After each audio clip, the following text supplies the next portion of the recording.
The question burning on so many minds at this stage of this pandemic is, will we have a vaccine? And when? We brought today the experts together to discuss not only vaccine progress, but the status of COVID-19 testing and treatment in our state and across our country. Please welcome Dr. David Wohl, Professor of Medicine, Division of Infectious Diseases at the UNC School of Medicine, Dr. Friedland, Vice President and Director for Scientific Affairs and Public Health at GSK, and Dr. Oren Cohen, Chief Medical Officer at Covance, a business segment of LabCorp. And finally, Shaylah Nunn, Principal Government and Public Affairs at Novo Nordisk Pharmaceutical Industries, will be their moderator. So with that, Shaylah, I give it to you. Well, good morning, everybody. Again, I am Shaylah Nunn-Jones, and I will be your moderator today. On behalf of Novo Nordisk, I want to welcome all of our virtual conference attendees. Hopefully, you're all comfortable somewhere. And thank you to all of our panelists today for the important contributions each of you are making to help us address this COVID-19 global pandemic. And thank you to the North Carolina Chamber for organizing and putting together this very informative panel discussion. What an honor for me to be able to usher this discussion through. At Novo Nordisk, we manufacture medications right here, some of them right here in North Carolina, that help people with diabetes and obesity lead healthy and productive lives. Recognizing that COVID puts a greater stress on a body's cardiometabolic condition, Novo Nordisk has begun studying the role medications for diabetes and obesity could play as researchers rush to find COVID treatments. With that, I would like to start with you, Dr. Cohen. Could you please help us understand the types of tests and services available to both government and business? Can you explain the pros, cons, and the recommended user for each? Yeah, thanks, Shaylah, and good morning, everybody. Pleasure to be with you here. So I am, as I was introduced, I'm Chief Medical Officer at Covance, which is the drug development arm of LabCorp. And LabCorp is one of the largest commercial laboratories on the planet, and we have about 160 million patient encounters every year. We process about 3 million tests a week, and we offer about 5,000 tests on our test menu. Now, with regard to COVID testing, it's not that straightforward. So we have a few categories of tests, and PCR tests are the sort of, so far, the gold standard tests in terms of identifying people who are infected with the SARS-CoV-2 virus. So it is PCR-based diagnostic test, and that is from generally a swab from the nose, the nasopharynx, the oropharynx, somewhere around this area. The swab is taken and subjected to polymerase chain reaction, a molecular diagnostic test. And that is the major test that we have been using around the world for diagnosing infection with SARS-CoV-2. There are also antibody tests.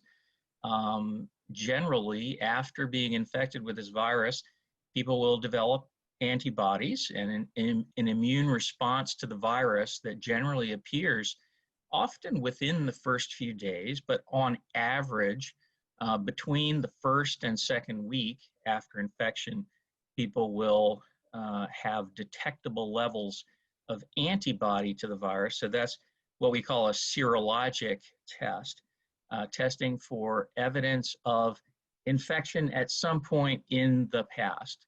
So you have the diagnostic test.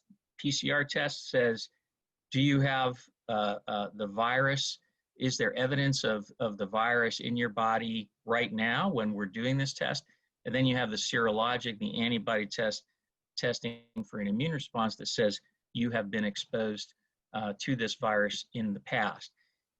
And then we could get into all kinds of specialty situations, different types of antibody testing, like neutralizing antibodies, sequencing the viral genome, et cetera. It's a long list of things that we can look for, but those are the major categories. Thank you for that. LabCorp and Covance are unique in that you focus on both the testing and the drug development. What are you seeing on the diagnostic side that might be helpful in vaccine development? And how might this impact our clinical trials as they are conducted? Yeah, and it's a great question, Shaylah, and we call this the power of the combined insights from the diagnostic side, where we've performed almost 14 million PCR tests to date, as well as millions of serologic tests.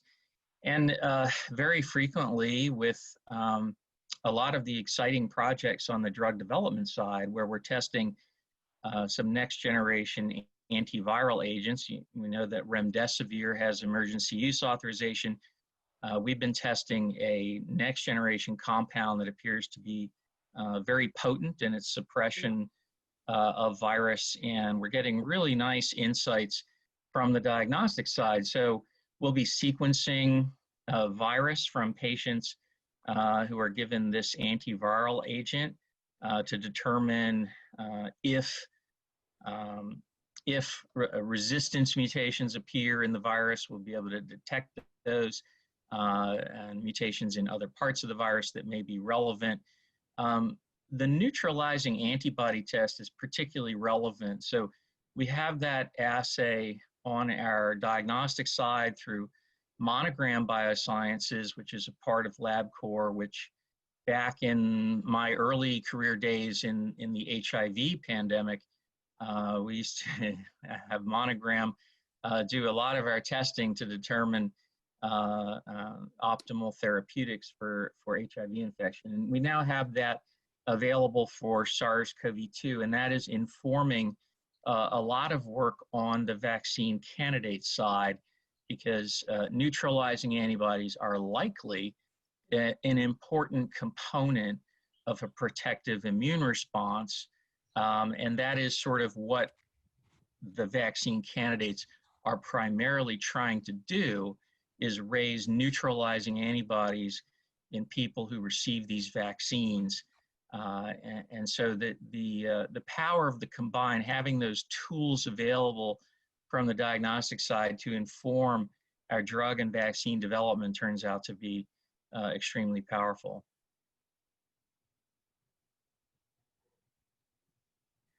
Oh, Shaylah, I think, oh, yeah, you were muted. And what about self-testing? It's become very commonplace with COVID-19 now. Do you see this being a model used with other infectious diseases? What are the benefits and drawbacks of self-testing? Yeah, super interesting. So we have a product called Pixel. And interestingly, Pixel was launched before COVID. Pixel is a way that people can order a test. You can go into a drugstore pharmacy, and off the rack, you can buy a Pixel kit for, say you wanted your lipid panel, your cholesterol and other lipids in your blood, and just for the curious consumer. You can do that. It's basically dried blood spot technology. It gets mailed in, and we're able to analyze with a good degree of accuracy various analytes. And we've developed that for the PCR test for SARS-CoV-2. And that turns out to be a very nice option, especially when people, were reluctant to get in line at either a clinic or in a car at a drive-through. And so this is an additional way that people have access to diagnostic testing, and it's been quite popular. The drawbacks, it's not as accurate as a standard lab-based PCR test. You're a little bit at the mercy of assuming that the sample was collected properly. I mean, the kit comes with instructions, but user variability, you got to be a little bit careful in interpreting the test results, depending on how meticulous the collection was. But it's a good test. It's a good adjunct to building testing capacity, and certainly I think the focus on at-home testing. it covers diagnostics. It also covers our drug development business. You know, we're seeing more and more movement away from an investigator site as the only focus of a clinical trial. So increasingly, we are doing testing for drug development at home. And this is another way of making that possible, building links to people's homes, not only for diagnostics, but for drug development as well. So, you know, as we're all holed up in our homes, and, you know, I apologize for background noise because our neighbors chose today to cut down some trees. That's the downside. But, you know, on the plus side, I think we're learning very quickly how to do science in a more connected way, not necessarily tied to a particular, you know, clinic or hospital site. I think access is very important. We want to make sure that as many people get tested as possible, and we all have a diverse set of experiences and exposure to the world. And so the more we can get people tested, I think the better we are. So self-testing. I thank you so much, Dr. Cohen. I'd like to shift the conversation a little bit to Dr. Friedland. I would like for you to help us understand some of the broad public health implications of this pandemic. Pediatric immunization rates have fallen. Have they recovered? And what about adult immunizations? Have they been impacted as well? Yes, thank you very much, Shaylah, and thanks everybody for the opportunity to meet with you today. Name's Dr. Leonard Friedland. I'm a pediatrician in Philadelphia and a vaccine research scientist at GSK. The broad public health implications from the COVID pandemic have been widespread and really tremendous impact. Vaccination rates in particular, as you speak to those, have fallen dramatically at the beginning, starting in March, as we went into sheltering at home all across our nation. I'm sure everybody's aware that the number of office visits, the number of visits to retail pharmacies dropped dramatically. We've seen some recovery across the sector with people going back to the pharmacy, feeling safe they can go to a retail pharmacy, feeling safe they can go to their doctor's office.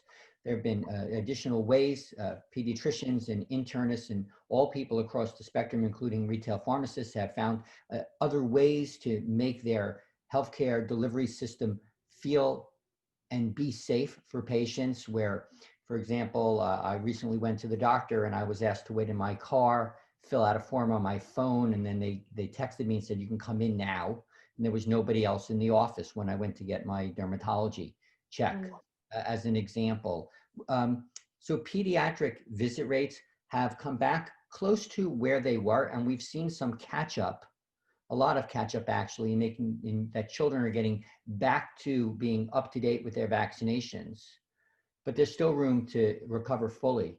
However, when we look to adult vaccination, which is absolutely critical, particularly as we head into the fall with our need to protect ourselves against influenza, for people over 65 to protect against pneumococcal disease, to protect against pertussis, and the other vaccine that's recommended for adults is shingles, which causes 1 million new cases every year. 1 in 3 people over the age of 50 will have a case of shingles, and it causes a lot of office visits and a lot of ER visits, particularly in the early stages of that illness. We want to keep ourselves safe and healthy. We have not seen the recovery in the adult space. Visits are still down for adults seeing their internist, their geriatrician, and their other specialists. And this has become a major problem across the Veterans Affairs hospital system. There's been an 88% decline in ordering of pneumococcal vaccines. Shingles vaccines have declined by more than 65% from where they were prior to the pandemic. And this is placing our adult population at particular risk for infectious diseases. And we want to make sure that people protect themselves and their community as we head into the fall. So we have a lot of work still to do to get back to where we were. And of course, we've seen the disparities, as was mentioned earlier today in the session. The healthcare disparities have been tremendous. We shouldn't be surprised about it, but they're here and we need to deal with this. And we need to make sure that everybody in our nation, in every zip code in North Carolina has access to healthcare, which also includes, of course, vaccinations. Yes, absolutely. Can you tell us a little bit about the current drugs that are now being used to treat COVID-19 and the different types of tactics being used to treat and or prevent disease? Well, yes, fortunately, we've come a long way in the last 6 months. There are many more options now available through evidence-based data generation showing that there are therapeutics that can help individuals who are infected with with SARS-CoV-2 to stop them from progressing in the state of their disease. And every day we're learning more and more about this. However, these medications for treatment are nowhere near perfect. And even when we have a vaccine available for prevention, it's unrealistic to expect that a vaccine will be 100% effective in every individual who receives it. So we need to keep up with all the important things that we need to do as a society to help get control of this disease by flattening the curve. As mentioned earlier, the 3 W's, wash your hands, wear a mask, and watch that you're 6 feet away from other people. These procedures need to continue because while we have therapeutics and more are coming, while eventually we'll have vaccines, we're still going to need to protect ourselves. And that's where vaccination for the vaccines we have today come into play. We don't want to have, as we head into the rest of September into October, as flu starts to come back in our country, to have another public health crisis with lots of people having COVID and flu at the same time. And so while there are treatments that are available and more are coming, they're not perfect. We don't have a vaccine yet. And again, when we have a vaccine, it's unlikely it will be available for everybody right away. And again, we should not expect that it will be 100% effective for everybody. So we need to keep at making sure that we protect ourselves with proven things right now, which are washing our hands, wearing a mask, and watching that we're 6 feet away from other people. Yes, something that we can all do to contribute as the experts and the scientists figure out the complex science of it all. We can at least do our part by following 3 W's. I completely agree. So what I understand is that GSK and its partner Vir Biotechnology have started trialing an experimental antibody. Will you tell us about your progression on this form of treatment? Yeah, that's great to talk about, and thanks for asking about that. So one of the approaches that the scientific community is taking is the use of monoclonal antibodies as a way to both treat patients to stop them from getting sicker, and also eventually, hopefully, to even prevent patients from getting infected with pre-exposure prophylaxis or post-exposure prophylaxis. And so we have recently started a collaboration with Vir Biotechnology, where we're studying a monoclonal antibody known as 7831.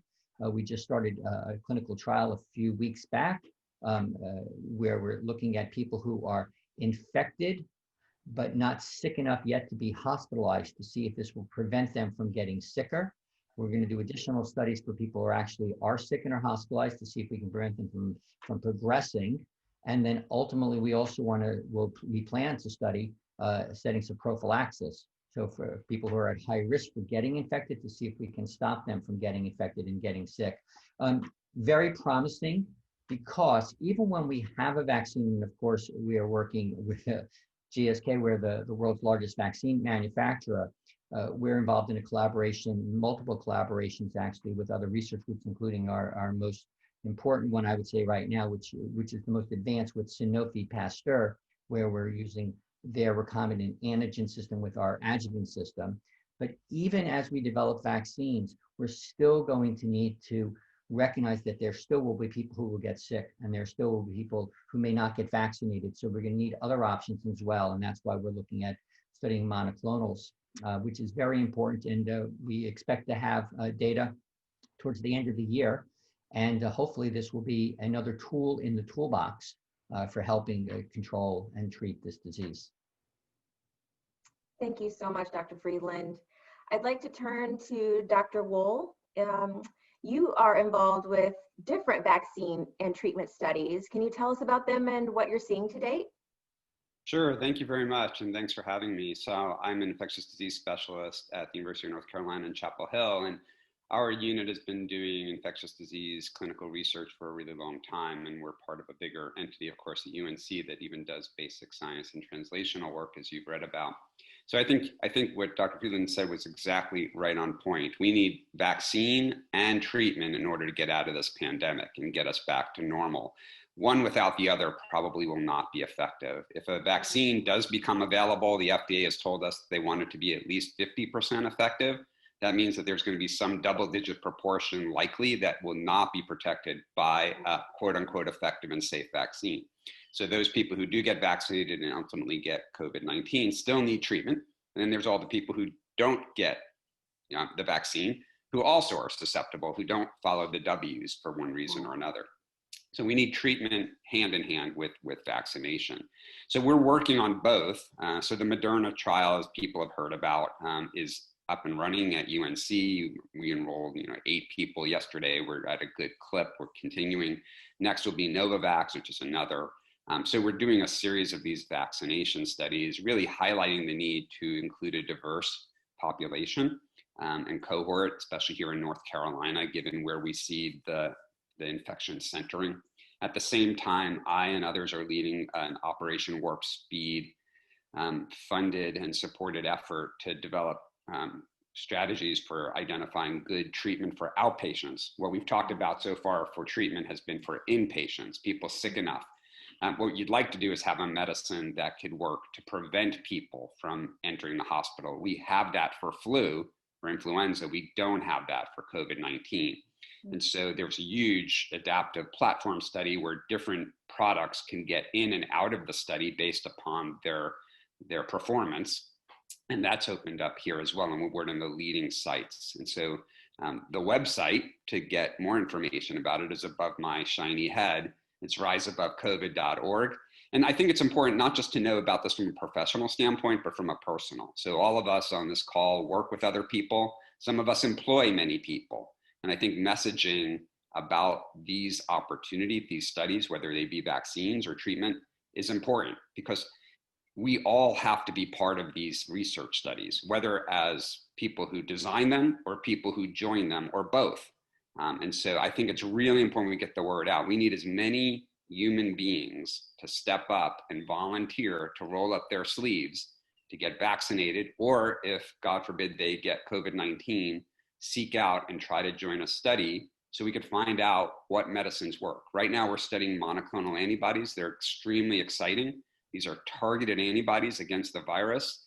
They work extremely quickly. So that's something, again, that we really want to find out as soon as possible. Does it work? So we could start using it. So again, if someone is interested in participating in one of the trials of the vaccine, go to www.riseabovecovid.org. Did I do that good without my glasses? Yeah, so that'd be for the treatment study, which okay. I'm waving the flag for the treatment study because that's a harder one.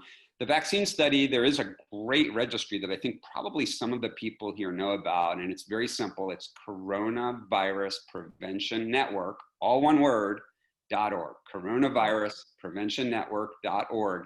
There's a registry where you could sign up. I've signed up. And when Duke opens up their vaccine trial, I'll roll up my sleeve and get vaccinated there. And they just ask you some questions, and then the sites get that information, and it's a wonderful registry. Hundreds of thousands of people have signed up across the country. And we use it to contact people here in North Carolina and say, hey, we saw that you registered. You look like a good candidate. Can you come on in this week and we'll get you the vaccine? Riseabovecovid.org is really for treatment for people who have COVID, recently diagnosed at one of the testing sites. Maybe their LabCorp test just came back. They don't know what to do. They can enter a treatment study, just like people do when they find out they have a cancer diagnosis, or people who want to be part of treatment for a different entity, whether it be HIV. People join all the time, and that's how we get revolutions. So there are two different opportunities, one on the treatment side and one on the vaccine side. That's right. Can you give us a front row seat for those of us who are thinking about it, for what that process looks like, and anything helpful that's coming out from any of those studies? Yeah, it's really early, and I think there's been a lot of attention paid to the pace of results and how that will come out. I think we have to let science do science, and so we need a little bit more time. I think we don't want to prejudge anything. There's many on the call who know a lot about the development of new products and the timing. I think this is operating at warp speed, but we really need some time to see whether or not a vaccine is truly effective and safe. There'll be some signals, and we'll hear about those signals, I'm sure. For treatment as well, it's going to take a while. We need to have enough people enrolled in these studies. So it takes months before we really could find out whether or not there's a great vaccine or a great treatment. But we can get some really good indications. We saw this with remdesivir, right? So remdesivir studies were done with large numbers of people, appropriately conducted. And we saw from the study from the UK that with a large effort, you could find differences relatively quickly if you have enough people who are sick. And so I think that's what we want to do with our treatment studies. And so is there a registry or some way of systematically checking for side effects or any sort of negative reactions to the treatment or the vaccine? Like, how do you keep up with that? Yeah, so this is a big question, and this came up recently with the AstraZeneca compound, where there was an adverse effect that was reported, and we haven't really gotten a whole lot of data about that. The nice thing about where I work is, I'm working with a large federally funded network that's pretty transparent. So that certainly study teams have an obligation to inform participants about any data that would impact their willingness to continue to participate. So when we find out that there's any signal that is concerning, we are obligated not only to tell our data safety and management board, but also to tell our participants. So that's really, really important. So I know people are concerned about, behind the curtain, what's going on. I can tell you, I'm part of a network of scientists that are really doing this the right way. And I think that we will continue to see that transparency through the work that we're doing with these two different efforts. And so, yeah, I think definitely educating people. We're all worried about side effects. That's why we do these studies, to find out. And that's why we compare to placebo, because we don't know if someone gets a rash. Is it because they got the drug, or is it because they got a rash and has nothing to do with it? And that's why people say, well, why are you doing a placebo? That's why. So we could find out really about the safety of these products. Being in a study requires a little bit of a leap and some trust. And we understand that, and we have to build that trust and earn that trust. And like I said, I feel strongly enough about this that I'm willing to volunteer to be part of this research as well. Excellent. I think that's all. It's very important for all of us to hear. So that is my last question for you, Dr. Wohl. We appreciate you being here and taking the time to be with us today.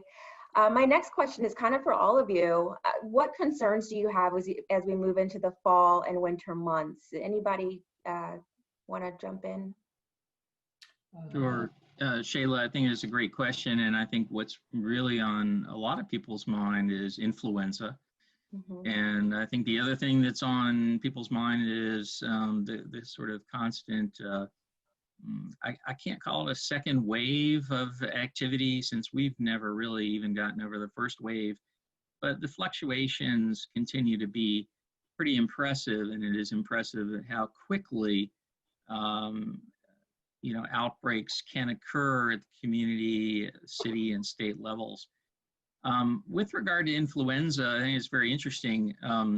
We're launching a multiplex test, which will allow for people to be able to test in one test for the presence of SARS-CoV-2, the agent that causes COVID-19, as well as influenza A, influenza B, and respiratory syncytial virus, or RSV.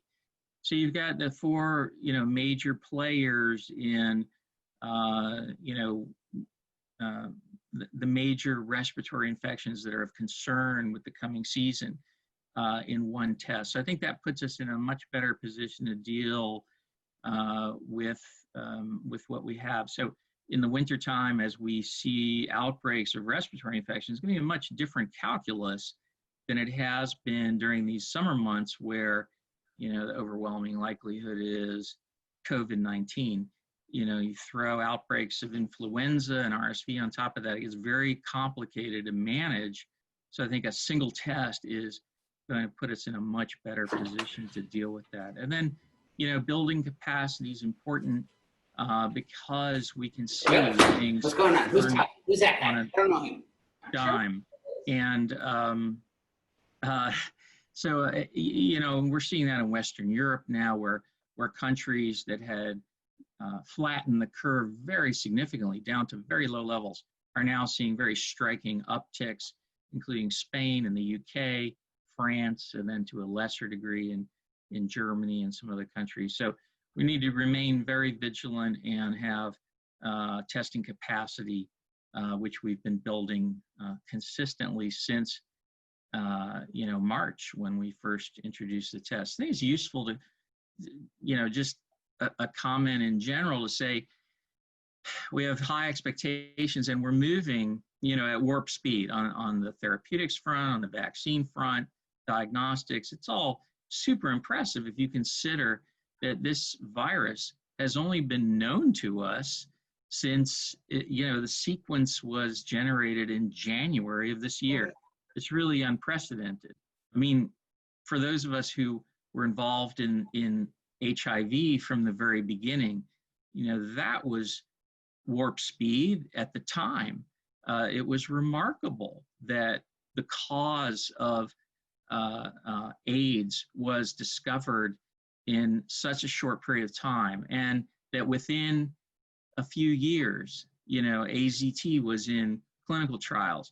Now we look back on that and we're in an amazing place with HIV therapeutics, but it took time. I mean, it really took a decade for new things, new agents to be discovered, to put in combination, and all of that underpinned by understanding the pathogenesis of the disease.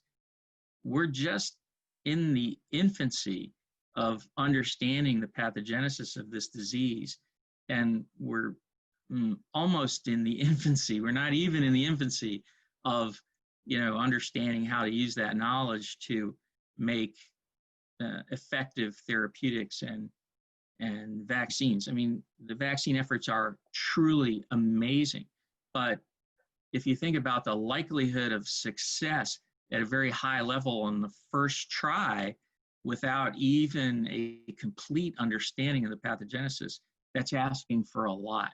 It's a very, very tall order. Mm-hmm. Shaylah, just to add on top of what Dr. Cohen has been speaking about, one thing that concerns me tremendously is the issues of trust in science, and our communities, our people all across this nation, trusting science and believing that things are being done for their interest. A vaccine that sits on a shelf and doesn't get into the arm of a patient does absolutely nothing. Right. People who are complacent and put their guards down around social distancing potentially could get very, very sick and spread disease to their parents and to their community, people who may be at higher risk of having complications. And we're in an environment where trust in this process is being undermined. And that is extremely, extremely concerning because things are being done, as Dr. Wohl said, they're being done the right way. No shortcuts are being taken. However, there's these headwinds that are making people not trust the system. And this is extremely, extremely concerning, and it's selfish, and it's very, very concerning. So we can have all this fantastic, disruptive, innovative advances, but we could have systems that are completely overwhelmed because people won't be vaccinated or they won't do what's necessary to keep themselves safe. And this is very, very, very concerning. And so one thing I really would like to see is a huge, thoughtful communication effort coming from our, in this case, it would be predominantly the US government, to explain what's happening through stories, through effective communication techniques, so that we're prepared for the advances that come, because otherwise all this work will go nowhere and our hospital systems will be overwhelmed and people will suffer. So that is something that keeps me up at night every day. Yeah, we've got quite a few comments and questions in our queue, one of which acknowledges that fewer than 1 in 10 Americans have a great deal of trust in the FDA or pharmaceutical companies to look out for their interests. So you speak to a very important topic that I think is on a lot of people's minds. You talk about the time it takes to bring a vaccine through clinical trials and to market, and I think the public needs to hear one cohesive message, to your point, a good communication strategy about the contributions that we all can make, whether it's wearing a mask or just trusting that the proper science and protocols are being put in place by the brightest of us, right? Our scientists. So Shaylah, sorry, I was just going to add, I think it's great points that Dr. Friedland made. And I think the poll at the beginning about how many of us would take the vaccine, you know, I was wondering, I was saying, should I say yes or the maybe? Because it depends. I mean, I think it's, you know, we live in a binary society. Right. You know, it has to be either yes or no. And, you know, the right answer is that we need to be, we're going at warp speed, right? And we recognize that we don't fully understand the pathogenesis, and there's a million things that could not go right with this. And yeah, I think we need to be just good and critical scientists and consumers as well. It's not going to be perfect. People are looking for perfection. We've never had adequate communication, and this goes back to, you know, science literacy and education. As a population, we do not, as Americans, have a good understanding of risk. And that's, you know, that's really the subtle message. I mean, at a high level, yes, we need to urge people the 3 W's. And if we do have a safe and effective vaccine, for that to have the maximal uptake possible. But certainly appropriate to ask a lot of questions. So it's kind of like, I'm not all in until, you know, we see the data and it's convincing. Yeah, let me just comment about that. So, but to see the data, we need data and we need research, and someone's got to step up. And you know, we've never been in a situation like we are now. HIV has been mentioned a bunch of times here, and I think appropriately, because here in North Carolina, we were at the leading edge, of course, of developing, you know, revolutionary, game-changing medicines. Somebody had to be the first person to take a protease inhibitor. Someone had to step up, and you know what? People did.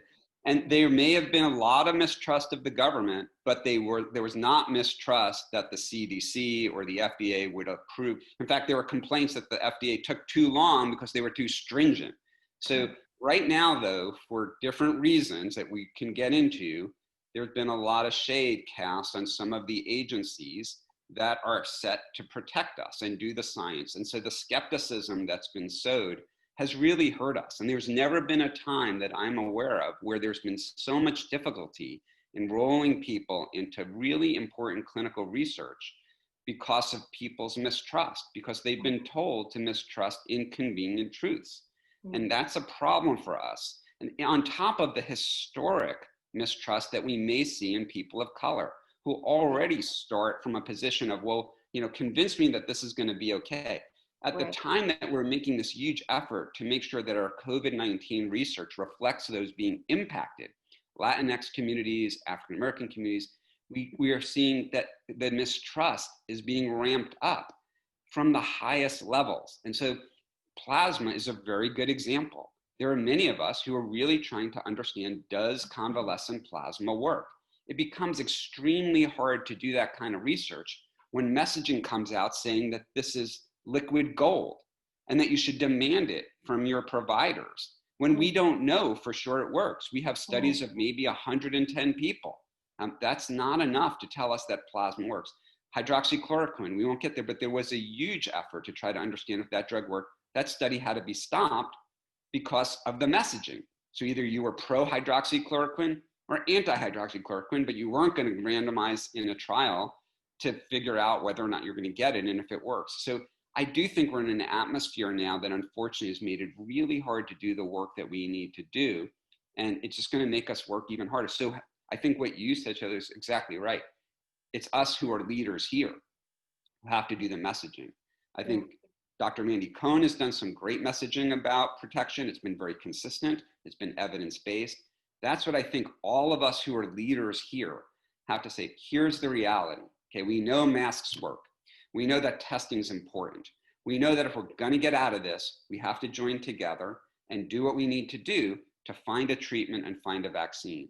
We can't let somebody else is not going to do it unless we do it. And I know that's hard messaging. We may not convince everyone, but that's what leadership's about, by role models, and that we have to be those role models. That's right. That's right. And in some circles, you know, our history with vaccines, like take the Tuskegee experiment, for example, it's still prevalent. It's still a common conversation even today. But then you ask the question, well, how do you find a vaccine that is going to work as effectively in people of color? If you don't step up and you don't become part of the trial, then you're right. I mean, it may not work as effectively because they don't have enough participants who are of color.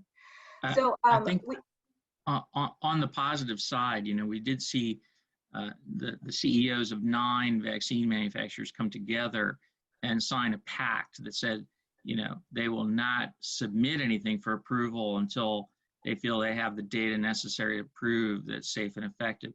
I think that's a very positive development in terms of restoring trust. And, you know, I also think that I love your website, David. We also are trying to encourage people to participate in clinical trials. You know, we have COVID-19 clinical trial connect.com, which has algorithms to match people with available clinical trials for drugs and vaccines. We're also, you know, LabCorp is making antibody testing free of charge in order to encourage people to donate convalescent plasma. So people who have had COVID-19, as David was saying, you know, that plasma needs to be studied. We still, I mean, it does have emergency use authorization. The data, you know, could be a lot better. We need more research, but enabling that to happen by offering free serologic testing is something our CEO, Adam Schechter, has done. You know, just believes in doing the right thing for the community and for advancing the research agenda. There's so many questions that have just popped into our Q&A, but we only have 1 minute left. I think one of the, and I just want to make sure that all the participants know that a lot of the websites that our panelists have mentioned has been put into the chat. So if you'd like to go there and click on some links to learn more, whether it be the Joint Pledge on Safety Standards or Dr. Wohl or Dr. Cohen's website that they mentioned, they're linked there. Just real quick, there's been a lot of talk about when a vaccine might be available. Some it's 2021, 2022. Just really quick, any thoughts around when we might see a vaccine? Sure, I'll start on that one maybe as we finish up. As soon as possible, we need the data. So the trials that are being done right now are event-driven. There need to be enough events to have a powered analysis in the total group enrolled and then in sub-cohorts. So I think we'll start to see, as Dr. Wohl said, some signals coming through planned interim analyses driven by independent safety data monitoring boards towards the end of the fourth quarter, but it's all going to be event-driven. And as soon as the data become available, then vaccines will become available. But then there's the other side, will there actually be vaccines that are manufactured? And that's going to scale up in the November, December, January timeframe. So we'll see, but we need the data. We need to know, are they safe and effective? And then ultimately also in different patient cohorts as well. And then we need to continue to follow how long the vaccines last. That's going to be critical. A healthcare provider who's vaccinated, let's say in December, would want to know, are they still protected in April? So we need that information as well. So the answer is it's in the data. So we have to trust the process, let the process play out. And as the data become available, evidence-based decisions and recommendations will be made. Yeah, I agree with that. I think we'll start to see data in the fourth quarter and into the first and second quarter of next year. There's obviously multiple candidates. You know, there are issues around equitable distribution. There's a great framework that's been set up through a roundtable at the National Academy of Medicine, which is available online. It's a great document, very thoughtful. You know, then there's the manufacturing issues. And as many of those as there are in the technical manufacture of the actual vaccine candidate, there's also stuff like we all discovered at the beginning of this pandemic, like toilet paper not being available. You know, there's a global shortage of glass vials. Yeah. And, you know, so there's a lot of challenges to making it happen. And people are doing extraordinary work along a very, very complex pathway from investigation to, you know, worldwide vaccination. It's tremendous, tremendous road ahead. Yeah. Well, I want to thank you all again for your time today. I think this has been very informative for all of us. I hope you have much success in the endeavors that you're working on. And again, thank you for your time.